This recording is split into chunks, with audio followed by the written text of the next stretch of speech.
Hi, my name is Mandikudza Sithole. I'm excited to be talking to you from the book of Genesis. In Genesis, especially in the creation week, you see right away the character of God. God is a God of vision. God is a God of positive thinking, because everything He creates, He says it is good. God is a God who does many things that are exciting. Now, today I want to talk about seasons. In Genesis chapter 1 and verse 14, the Bible says, let there be light in the firmament, and let them divide night and day, and let them be for seasons that will show the days and the years. Now, I want us to know something that is important that was created by God. Now, in day 4, God created the moon and the stars and everything else that helps us to determine time and seasons, even though He had already created the time and the light right at the beginning. But one thing I want you to understand about seasons is that God wanted us to know that things are not always constant. Things are not always the same. There are seasons.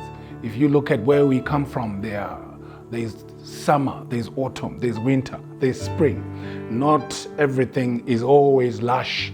There are seasons when things become dry, when things are cold, there's no warmth. So it is with our lives. We need to understand that we do not exist in a uni-seasonal world. God created the seasons for a reason. So if you're going through a good time, don't forget that there will be a season of dryness. There's going to be a season of cold. There's going to be a season of scarcity. And that's not because God has abandoned you. Sometimes you go through hard times and you think this is the end of it. And you find some people taking their own lives when they're going through a tough season. But I want you to understand this. God created seasons. And in these seasons, there's always a hope for something better that comes. And so after winter comes autumn, comes spring. You will find things will start to come up again. Sometimes when you look at a tree during winter, it's dry, it's hard, and it looks dead. We can write it off and think this tree will never live again. But I can assure you that that's not the end of it. There will be a season when you look at that very tree, you will find it is flowering, it is green, it is lush, it is healthy as ever. And so what I want us to understand is that even when you see a brother going through a tough season, do not write them off, because God hasn't written them off. Even in Ezekiel, God talks about bones. Will these bones live again? The question is asked. But yes, as long as God is still in heaven, there will be seasons, and the seasons of goodness, of fun, of abundance, of plenty are good. But we mustn't forget God when things are lush and things are plentiful.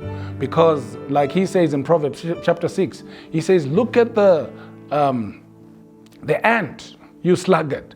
You know what the ant does? It gathers when things are flowing and there are plenty of them, because it knows there's going to be a time of scarcity. So if you're a person who's wise, you'll understand that when there's plenty of things, put some away, like Joseph did. When things were going well in Egypt, he advised the pharaohs to say there's going to be 7 years of plenty and 7 years of famine. And that's the seasonal cycle of every Christian, of every human being. So when there's 7 years of plenty, remember to put some things away, because there's going to be 7 years of famine. And so when you are going through these seasons, remember that God will be with you, and God is always there, because some of these seasons are there for our own good. Like for instance, if you go to the book of Romans chapter 5 and 3, verses 3 to 5, it says we need to glory in tribulation, because tribulation produces patience. Patience, hope, character, experience. And so those are things that are there to train us. If a tree goes through winter, it hardens, it gets better, it gets stronger, so that it will be able to bear more fruit. I have a Shona saying, that means a young tree which is thin and small, if it has too much fruit, it'll break. And this is why we go through these seasons, so that this tree can learn through the many different environmental changes, financial changes, spiritual changes, and those must not shock us. We must always hold on knowing that a good season is going to come. And this is why the Bible says, they that wait upon the Lord shall renew their strength. Let us remember, even though you're going through a tough season like we are right now, it's a pandemic, but it's only a season. There's going to be a season where we're all going to be happy and enjoying, and especially the season when Christ is going to come, when we are going to go to heaven.